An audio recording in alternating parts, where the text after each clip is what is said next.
Hi, this is Tamara from mooglyblog.com, and I'm back with another edition of Yarn Love, where I highlight one of Red Heart's beautiful new yarns and tell you all about it and take a closer look at how it works up. This month, we're taking a look at Red Heart Colorscape, which comes in 12 colors, 5 of which you can see right here from my own collection. This is a brushed look yarn, and it's got a good twist to it, and we're going to take a closer look at it right now. Okay, as you can see, Colorscape yarn has place names for its colorways. Like this one's Shanghai, there's Mykonos, Montreal, so that's a lot of fun too. And you can see it's got some great color variation. Each one of these colorways is just a little different. Now, taking a look at the label together, each ball has 3.5 ounces or 100 grams and 187 yards or 171 meters. Now, they do recommend that you buy enough of your dye lot to complete your project, and it is a 4 or medium weight yarn. So this is what you might call a worsted. In the UK, that would be a 10 to 12 ply. Now, this is really interesting. For the hook size, they recommend a 4.5 millimeter, which is a size 7 hook.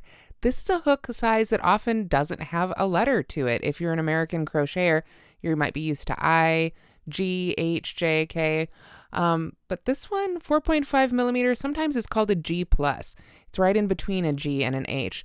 So when I worked up my sample with this, I ended up going up 0.5 millimeter to an H hook because I didn't have a 4.5 millimeter laying around. But that's the one given here on the label. And of course, you should always use the hook size for the pattern you're making, not necessarily the one that's on the label. That's just a jumping off point.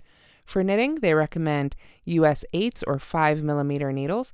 This is a machine washable yarn, which is fantastic. It's machine wash cold, tumble dry low, which I really love.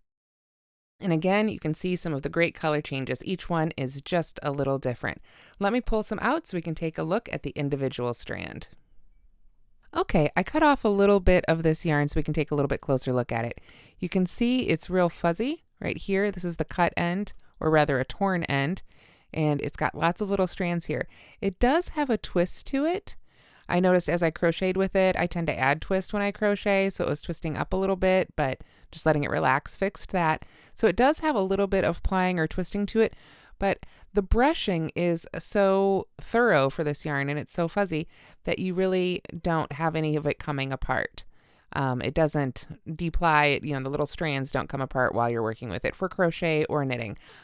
With the hooks or the needles, I never did pierce the individual strand, so that was really great. So let's take a look at a couple of the swatches I made. Okay, so up first here is the knitting swatch I did. I used 5 millimeter US 8 needles, which was the size recommended on the label, and I just did a simple bit of garter stitch here. Now you can see with the recommended needle, there's not a lot of drape. This is a relatively stiff yarn. It's not draping just yet. So if I wanted something stiffer like this, a basket or even a jacket, something with a bit of structure, I would go ahead and use this size.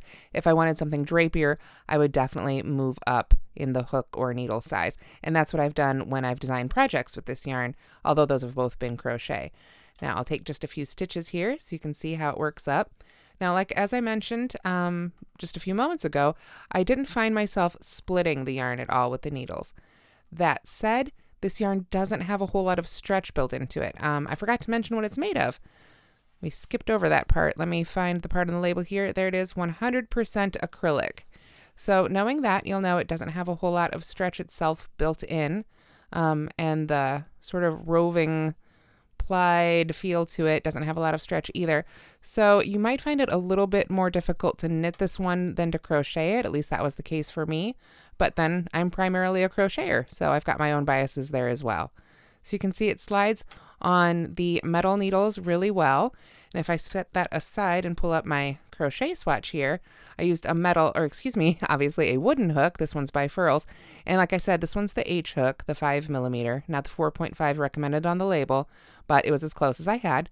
And I found it slid really well on the wood as well, although the fuzzy yarn did grip the wood just a little bit more. So if you really like to move quickly, you might prefer using metal with this yarn. Now, as I said, it didn't split at all on the hook either, but it is very fuzzy. So this can come into it when you go to frog it. Let me pull this hook out and set it aside here so it doesn't roll away. And if I pull on it, it's not terrible. But you can see right there, that one started to grab a little bit. So if you do need to frog your stitches with this yarn, I recommend you take your time and just really gently pull out each individual stitch. So you'll want to check your work and count your rows just to make sure you don't have to frog too much with this yarn. Other than that, it's been very consistent. I've used a couple different colorways now. They all seem to be the same weight. I haven't found any thick or thin parts within the yarn itself, and I haven't encountered a single knot in this yarn yet either, as a matter of fact, which is fantastic because it does have these great blended colors that really, as you can see, blend one right into the next. So that's really fantastic. Let me show you. I've got a couple projects that I've made with this yarn. I'll set this out of the way here. This one was the Tuscan Moon Shawl, which is free on mooglyblog.com. And this was a crochet project. Actually, the stitches worked this direction. So I'll pull it around here so it faces the right way. And you can see this actually has a lot of drape. Of course, that's partially because of the lace pattern, but it's also because I used a much larger hook. When I've crocheted with this yarn for this project and the other one I've made with it now, I really prefer to use a USN or 9mm hook. And that was just my personal preference. That's what I liked for crochet. I haven't knit with it enough to come up with a specific recommended needle size, but like I said, I would probably, depending on what I was trying to make, I would probably go bigger than the one that was recommended on the label. This is the second project I've made with this yarn. This one was the Acapulco colorway. And this one is new, also on mooglyblog.com. If you go to the link in the description, you'll find a link to this yarn as well as these projects and all the tools you've seen here today. But again, you can see this one was sort of a corner to corner stitch that I've altered a little bit with a little bit of edging.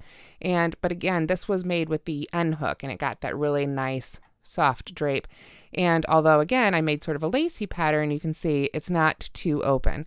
So again, it just depends on what sort of fabric you're going for, what size hook size you'll want to use with this yarn. But I do recommend you give it a try. I've really enjoyed using it. The quality has been very consistent. The thickness has been good. It definitely is fuzzy, and it does have dye lots, so you'll want to check for those. But it has been a very consistent, high-quality yarn, and the colors are absolutely gorgeous. If you're a brand new beginner to knit or crochet, I probably wouldn't start with this yarn. I would recommend something smoother because the fuzz will make it just a little bit more difficult to see your stitches. But if you've been crocheting or knitting for any length of time, you probably won't have any troubles with this at all. I hope you'll give it a try. I hope you like it, and I hope you enjoyed this video and it helped you make up your mind about this yarn. Thanks so much for watching, and don't forget to subscribe.